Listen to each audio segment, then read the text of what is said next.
테슬라가 악재 속에 5% 반등했습니다. 애플이 AI 기능 탑재 일정 지연에 따라 허위 광고로 피소를 당했습니다. 보잉이 미국의 차세대 전투기 사업자로 선정됐습니다. 출근길 뉴스프레소입니다.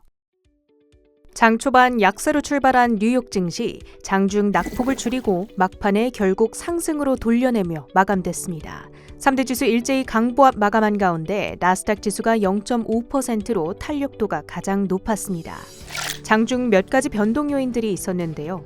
일단 최근 며칠간 잠잠했던 트럼프의 입에서 관세 관련 언급이 또 한 번 나온 점은 불안감을 키웠습니다. 트럼프 대통령은 트루스 소셜에 4월 2일은 미국 해방의 날이 될 것이다.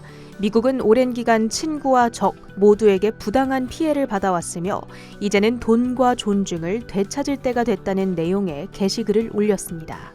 이 말이 관세 부과에 대한 강경한 의지로 해석되며 지수는 장중까지 약세를 보였죠. 하지만 이후 백악관 기자회견에서 나온 발언에 낙폭을 지웠습니다. The word flexibility is an important word. Sometimes there's flexibility, so there'll be flexibility, but basically it's reciprocal. So that if China is charging us 50% or 30% or 20%, and I don't mean China, I mean anybody, any country. flexibility, 즉 유연성이란 단어를 언급한 건데요. 유연성은 중요한 단어다. 때로는 유연성이 있을 것이다 라고 발언한 거죠. 시장에서는 관세 부과가 유예되거나 관세율이 줄어들 수 있다는 여지로 해석됐습니다. 결정적으로 이날은 지수와 개별 주식, 선물과 옵션의 만기일이 겹치는 내마녀의 날이었는데요. 골드만삭스는 이날 만기가 도래한 옵션만 4조 7천억 달러 이상일 거라 추산했죠. 이와 관련한 거래가 막판에 지수를 밀어 올렸다는 분석입니다. 덕분에 주간 단위로 3대 지수는 모두 상승으로 한 주를 끝마쳤는데요. 5주 만에 상승 전환입니다. 메모리 풍향계 마이크론의 실적 발표로 메모리 업황에 대한 의구심이 다시 퍼집니다. 메모리 반도체 가격의 약세가 회사 수익성을 예상보다 가파르게 끌어내린 것으로 나타났기 때문인데요. 실적 자체는 양호했으나 총 이익률이 1분기 39.5%에서 2분기 37.9%로 하락한 겁니다. 주로 소비자용 낸드 가격이 고전을 거듭한 탓이었는데요. 거기에 3분기에도 수익성 악화 추세를 이어갈 거란 사측의 전망까지 주가를 8% 떨어뜨린 요인이었습니다. 이번 성적을 두고 CT 측에서는 AI 서버 D램은 유망하다면서도 마진 부분에서는 이전만큼의 고점을 기대하기 어렵다는 평가와 함께 목표가를 150달러에서 120달러로 낮춰 잡았습니다. 한편 마이크론의 이날 급락이 최근 6만 원대로 올라선 삼성전자 주가에 영향을 줄지 주목됩니다.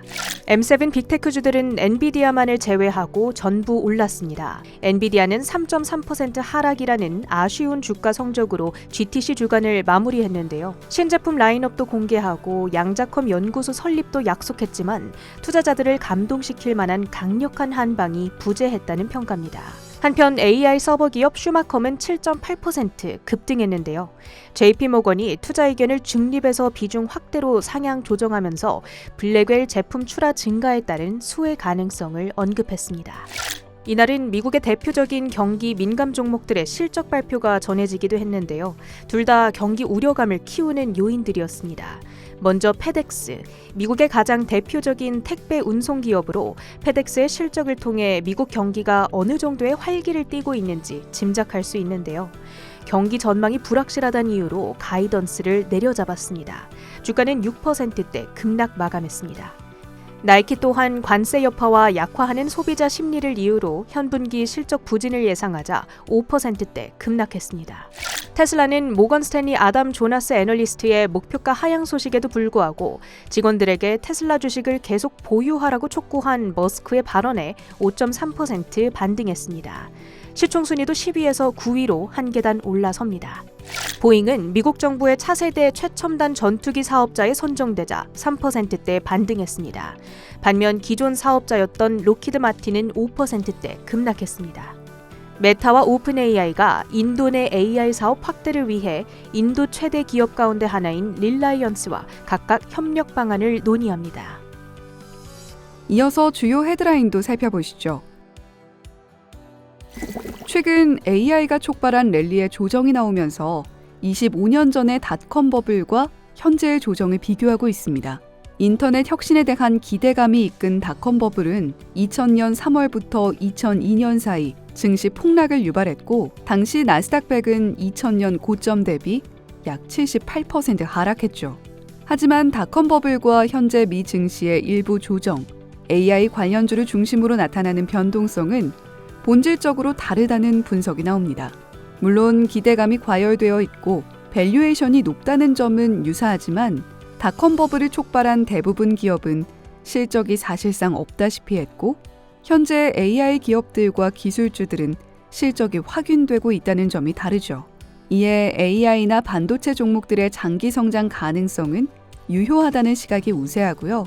메릴 린치는 강세장의 3년 차엔 조정이 나왔다고 분석했는데 이번 강세 사이클 2022년 하반기 시작했으니 올해로 3년 차가 되겠네요. 한편 최근 미증시 조정으로 주목을 받는 두 지역이 있으니 바로 중국과 유럽인데요. 실제로 중국 테크 기업인 알리바바나 샤오미는 항생 테크 지수나 나스닥 100보다 아웃퍼폼하고 있습니다. 하지만 모건 스탠리의 마이클 윌슨이나 더블라인 캐피탈의 제프리 건들락, 미 증시가 상반기 최고치를 다시 경신하기 어려울 거라던가 글로벌 시장으로 자산을 분산할 필요성이 있다고 말해 온도차가 감지되죠. UBS에선 유럽, 중국, 미국 순으로 시장 선호도를 전하고 있는데요. 미국 외 시장에 대한 IB 의견은 의외로 조심스럽습니다. UBS는 중국의 하락을 촉발한 부동산 시장에 긍정적 변곡점이 나타나고 있다 분석했지만 뱅크 오브 아메리카와 스탠다드 차타드는 중국 증시 반등이 실물 경제보다 앞서고 신용 수요 약화도 피하지 못하고 있다는 점, 4월의 관세 리스크도 우려스럽다는 입장이고요. 뱅크 오브 아메리카는 유럽 시장 역시 최근 상승으로 고평가 상태에 접어들어 올해 중반까지 10% 이상 조정받을 가능성을 언급하고 있습니다. 조정 속 여러 전략과 관점들이 나타나는 가운데 중국과 유럽 시장이 미국 시장보다 아웃퍼폼하는 최근 흐름을 이어갈 수 있을까요? 애플이 AI 웨어러블 시장에 본격 진출합니다. 크게 애플워치, 에어팟, AR 글라스 이 세 가지 제품을 통해서죠. 블룸버그 통신의 IT 저널리스트이자 각종 애플 관련 루머 근원지인 마크 거먼 기자에 따르면 애플은 향후 2년 내 애플워치의 카메라를 내장해 AI 기능을 강화하는 방안을 검토 중이라고 하는데요. 비주얼 인텔리전스라 부르는 이 기능은 카메라로 주변 환경을 인식해 AI 기능을 활용하는 방식이 될 걸로 보입니다. 프로젝트가 원천 중단된 애플카 프로젝트부터 시장의 후발주자조차 되지 못하고 있는 폴더블 폰까지 최근 애플의 새로운 프로젝트들은 바람잘 날 없습니다. 메타 스마트 글라스 등 AI 웨어러블 기기 선호도가 아직 높지 않은 상황에서 이미 시장에 판매되고 있는 애플워치나 에어팟을 통해 AI 웨어러블을 구현하겠다는 애플의 선택.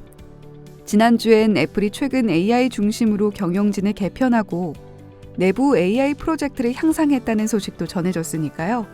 올 들어 M7 부진 속 13% 가까이 하락한 애플이 반전의 모멘텀을 만들어갈 수 있을까요?